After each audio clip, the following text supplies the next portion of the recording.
ശാലയ്ക്ക് വേണ്ടി ഏറ്റെടുത്ത ഭൂമി 11 ഏക്കർ കാണുന്നതിന് വേണ്ടിയിട്ടാണ് ഞങ്ങൾ ഇന്ന് ഇവിടെ എത്തിയിട്ടുള്ളത്. യൂത്ത് ലീഗിൻ്റെ സംസ്ഥാന സെക്രട്ടറി CK മുഹമ്മദ് അലി, മലപ്പുറം ജില്ലാ general secretary Mustafa Abdul Latheef, youth ലീഗിൻ്റെ ജില്ലാ ഭാരവാഹികൾ, സംസ്ഥാന പ്രവർത്തക സമിതി അംഗങ്ങൾ, അതുപോലെ ഈ പ്രദേശത്തെ പാർട്ടിയുടെ നേതാക്കന്മാർ എല്ലാവരും ചേർന്നാണ് ഈ ഭൂമി സന്ദർശിക്കാൻ വേണ്ടി വന്നത്. ഈ ഭൂമി മലയാള സർവകലാശാലയ്ക്ക് വേണ്ടി ഏറ്റെടുക്കുന്നത് 2019 ആരുടെയൊക്കെ ഉടമസ്ഥതയിലാണ് ഈ ഭൂമി എന്ന് പരിശോധിക്കുമ്പോഴാണ് ഇതിനകത്തെ അഴിമതിയുടെ ആദ്യത്തെ ലക്ഷണങ്ങൾ നമുക്ക് കാണാൻ സാധിക്കുക. ഈ ഭൂമി ഏറ്റെടുത്തത് ഒന്ന് ശ്രീ ഹബീബ് റഹ്മാൻ അഭയം പൂക്കയിൽ തിരൂർ, മറ്റൊന്ന് അബ്ദുൽ ജലീൽ പണ്ണിക്കണ്ടത്തിൽ വീട്, ശ്രീ ജംഷീദ് റഫീഖ്, ശ്രീ മുഹമ്മദ് കാസിം അഭയം തിരൂർ, ശ്രീ യാസിർ, ശ്രീ അബ്ദുസലാം പന്നിക്കണ്ടത്തിൽ തിരൂർ, ശ്രീ ഇൻജാസ് മുനവർ, ശ്രീ അബ്ദുൽ ഗഫൂർ പന്നിക്കണ്ടത്തിൽ, ശ്രീ വെള്ളേക്കാട്ട് നിയാസിന് വേണ്ടി മുഹമ്മദ് കാസിം. ഇത്രയും ആളുകളുടെ കയ്യിൽ നിന്നാണ് ഈ ഭൂമി സംസ്ഥാന സർക്കാർ 11 ഏക്കർ ഏറ്റെടുത്തത്. ഈ വ്യക്തികൾ ആരൊക്കെയാണ് എന്ന് പറയുമ്പോൾ ഈ ഹബീബ് റഹ്മാനും അതുപോലെ തന്നെ ജംഷീദ് റഫീഖും വെള്ളേക്കാട്ട് നിയാസും, ഹബീബ് റഹ്മാനും വെള്ളേക്കാട്ട് നിയാസും മുഹമ്മദ് കാസിമും, ഈ 3 ആളുകൾ കേരളത്തിലെ ന്യൂനപക്ഷ വകുപ്പ് മന്ത്രി വി അബ്ദുറഹ്മാൻ്റെ സഹോദരൻ്റെ മക്കളാണ്. മറ്റാളുകൾ ശ്രീ അബ്ദുൽ ഗഫൂർ പന്നിക്കണ്ടത്തിൽ എല്ലാവർക്കും അറിയാം, കഴിഞ്ഞ 2 തവണയായി തിരൂർ മത്സരിച്ച ഇടതുപക്ഷ സ്ഥാനാർത്ഥി. അദ്ദേഹത്തിൻ്റെ സഹോദരങ്ങളാണ് അബ്ദുസലാമും അബ്ദുൽ ജലീലും ശ്രീ ജംഷീദ് റഫീഖ്. ഇവരുടെ കയ്യിൽ നിന്നാണ് മലയാള സർവകലാശാലയ്ക്ക് വേണ്ടി 11 ഏക്കർ സംസ്ഥാന സർക്കാർ ഏറ്റെടുത്തത്. ഏറ്റെടുത്ത സമയത്ത് തന്നെ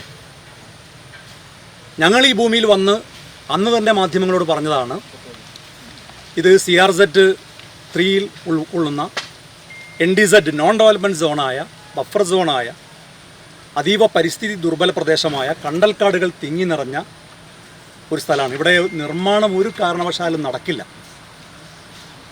ഈ ഭൂമിയുടെ പേരിൽ അഴിമതിയുണ്ട് എന്നായിരുന്നു ഞങ്ങളുടെ അന്നത്തെ ആക്ഷേപം. 2019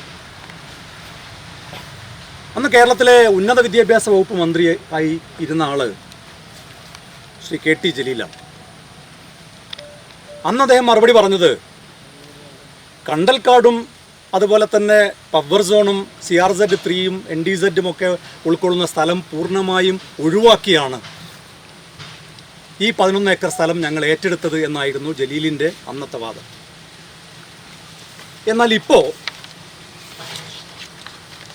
ഗ്രീൻ ട്രിബ്യൂണൽ, ചെന്നൈയിലെ ഗ്രീൻ ട്രിബ്യൂണൽ ഏർപ്പെടുത്തിയ ഉപസമിതി കൃത്യമായി കണ്ടെത്തിയിരിക്കുന്നു, ഇതിനകത്തെ മഹാഭൂരിഭാഗം വരുന്ന ഭൂമികളും, ഏതാണ്ട് എല്ലാ സർവേ നമ്പറിലെയും ഭൂമികൾ ഈ പറയുന്ന CRZ 3 വരുന്ന,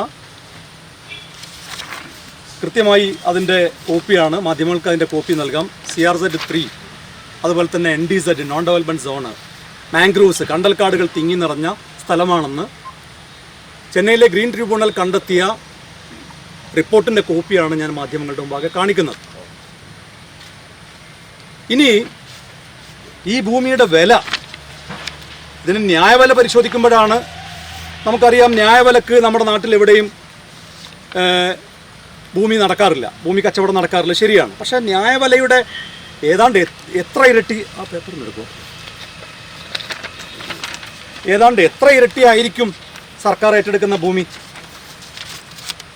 ഇതിനകത്ത് ആണ് എന്ന് ചോദിച്ചപ്പോൾ നൽകിയ മറുപടിയാണ് ഞാൻ മാധ്യമങ്ങളുടെ മുമ്പാകെ കാണിക്കുന്നത്. 6/1 പരമാവധി വില 7500 രൂപ. 6/1 എന്ന് പറഞ്ഞാൽ, ഒരു 6 എന്ന് പറഞ്ഞാൽ 2 സെൻറ്റും 2.47 സെൻറ്റ്, 2.47 സെൻറ്റ് എന്ന് പറഞ്ഞാൽ 1 സെൻറ്റിന് 7500ൻ്റെ പകുതിയിൽ താഴെ മാത്രമാണ് ന്യായവിലയുള്ളത്. എന്നാൽ ഈ ഭൂമിക്ക് സർക്കാർ എത്രയാണ് വില കൊടുത്തത്? 1,60,000.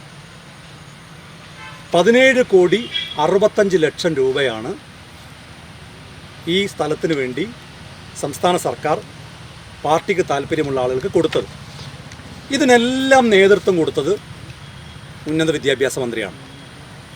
ഉന്നത വിദ്യാഭ്യാസ മന്ത്രി ശ്രീ കെ ടി ജലീൽ, അന്നത്തെ ഉന്നത വിദ്യാഭ്യാസ മന്ത്രി ശ്രീ കെ ടി ജലീലിന് അത് നിഷേധിക്കാൻ കഴിയുമോ എന്ന ചോദ്യമാണ് ഞങ്ങൾ ചോദിക്കാൻ ആഗ്രഹിക്കുന്നത്.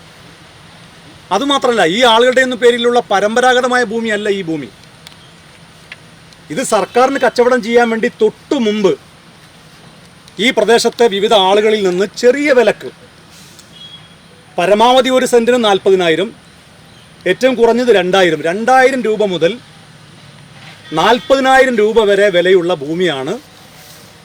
ഇത് ടോട്ടൽ 11 ഏക്കർ ഇവർ കളക്ട് ചെയ്ത് സംസ്ഥാന സർക്കാരിന് ഒരു സെൻറ്റിന് 1,60,000 രൂപക്ക് മറിച്ച് വിറ്റത്.